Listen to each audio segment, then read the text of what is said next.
if he does have something planned, or is just comfortable on this map in general. This map is going to be really fun. As we were mentioning earlier, it may be, in fact, the first time we've seen this tournament. It's the first time I can think of it. If we saw it, it was probably like in a group stage or something. But there wasn't even a group stage in this tournament. I don't know, man. It was probably like on day one or something. We have not seen this map in forever. I look at the icon on your loading computer and I'm like, what is that map? Either way, we're going to see what it's all about here in game number 2, Stats versus Soul.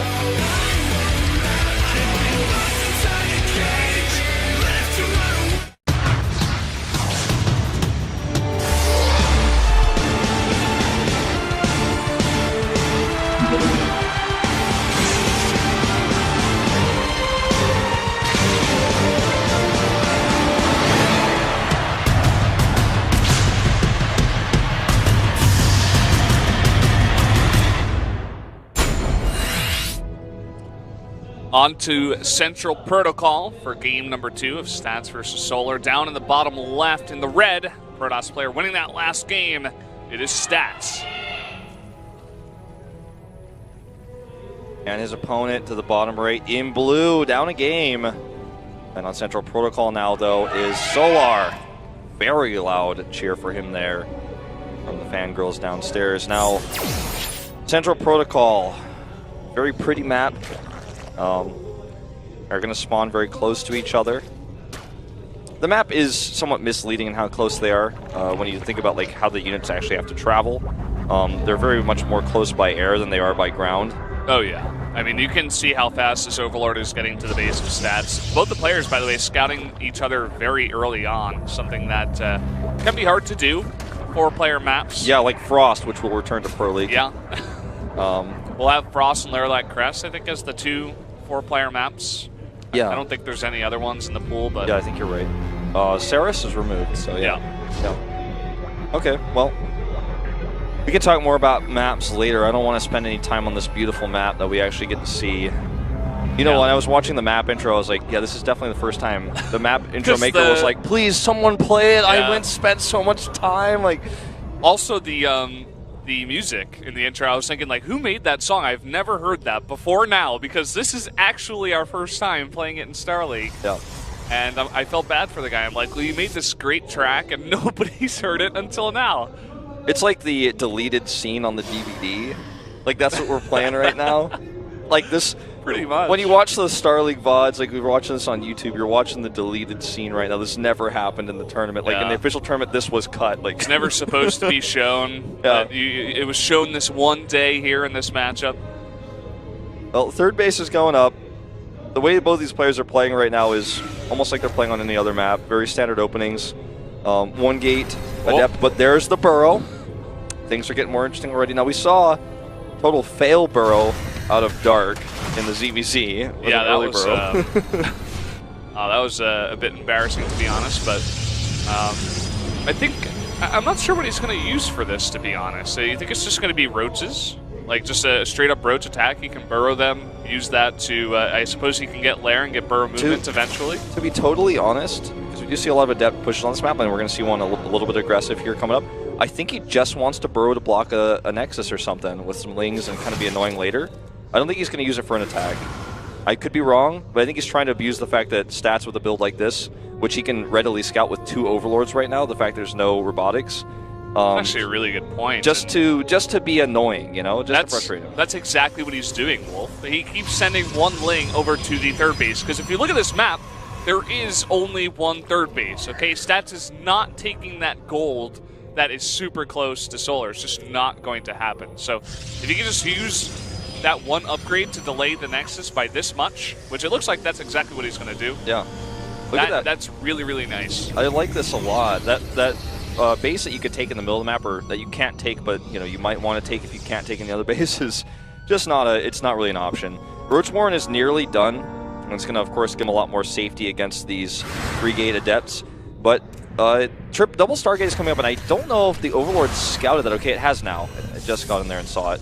A bit late on that, but he's making roaches for safety. He is also going to need to get Spore Crawlers up in order to defend these Phoenixes that are coming out. Tough order right now for Solar to kind of hold on to these 3 bases, which are pretty far away from each other. There's no creep spread from the main either yet.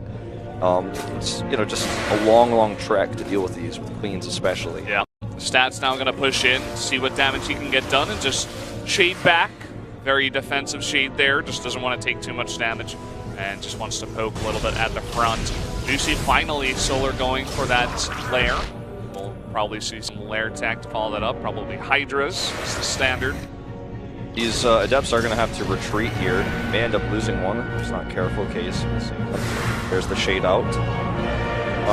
The Overlords are going to be cleaned up. Forge is on the way. This game is, besides the 3 gates and the roaches, seeming to be very similar in style to last game. But oh, we figured it out long before the Korean commentators just saw it. I'm like, foreign commentators 1, Korean commentators 0. I love their reaction too. They're just so excited about that. Because it's really smart, you know, what Solar's doing. He knows how to play this map, you can tell. He also just knows there's no detection. His Overlords have scouted everything. Yeah. He's like, make a cannon, okay? That's how much I'm going to delay your base. And he had that vision. This is not just like, oh, it turns out he didn't have detection, so this worked out. Like, he had vision, and he knew that he would do this because he knew the map, and he got these spawning locations and scouted his Overlord early. This Queen is going to get picked off. Sport Crawler just not quite in position to save it. He's going to lose these gas drones, but I'm still really liking Solar's position in this game. Yeah, and I wonder what the follow-up is going to be. Oh, wow, look at this. You can use the Burrow, too, to escape the Phoenixes out on the map. He still hasn't started the Nexus. He has the cannon up, but there's still no Nexus planted. He's adding 2 Robos. Did he forget? Oh, there it is. Okay. Just one of those Robos out first, I suppose. And, yeah, I mean, I wonder what the plan is here for Stats, because the 4th base is, you know, I suppose you can go for the one up in the top left, the natural of that top left spawning location. Yeah, it's somewhat safe against lurkers, because they really do, you know, scuttle across the map quite slowly, and they have to siege the siege tank of Zerg. It does take them a while to get over there, but it's still on an easy base. It is very easily harassed. And Stats is doing a ton of worker harass. I mean, he's done a lot of damage. He's nearly evened up the worker count at 56 to 59. So despite his base being late, he really has crippled Solar's economy quite a lot. And this group of units that was used to defend the Adepts is now just kind of roaming around the map, not able to do much. I'm watching this now with the natural of Stats. There are about 10 probes that are blocked by a hold position Zealot. Oh my god. On the ramp. I wonder how long this has been here. Oh my god. He's not moving it. They're just sitting there. Oh, this is so bad. Oh my god, yeah. So basically, guys, he's losing 10 probes worth of mining time right now. He's not paying attention. Finally, it looks like they're being transferred. Okay, there we go. He was probably just like, my money is so low. What the hell is going on? We have Burrow movement on the way, by the way, and he was down to like 3 roaches or so, 4 roaches looking at this, and now he's remaking them. So, oh man, this Zealot is causing problems again. This is the same Zealot that Brendan was pointing out earlier. And I was wondering if he was going to commit to the Burrow movement because, especially when you already see the Burrow, you know this is a nice follow-up for Zerg, and when you're putting down a cannon, you're gonna put one at the front of your natural too. So there's pretty much no way the roaches can get in unless there's just not enough DPS to, you know, do the damage with the detection that Stats does have. Yeah. Looking at finally the lurker den is on the way. A few of these roaches are gonna Burrow move their way over here, and Phoenixes may spot this. I think he does. Yeah. Like he actually can just pick it up. He's got good eyes. And he's going to set up for this. Here comes the Observer. He absolutely knows this is where this is at. Burrowed roaches in the air are the funniest thing there's ever been. So they're going to go down. Hydra's moving out meanwhile. The Lurker Den's not ready, but he may try to pick off some Zealots and Adepts with the range on the Hydras.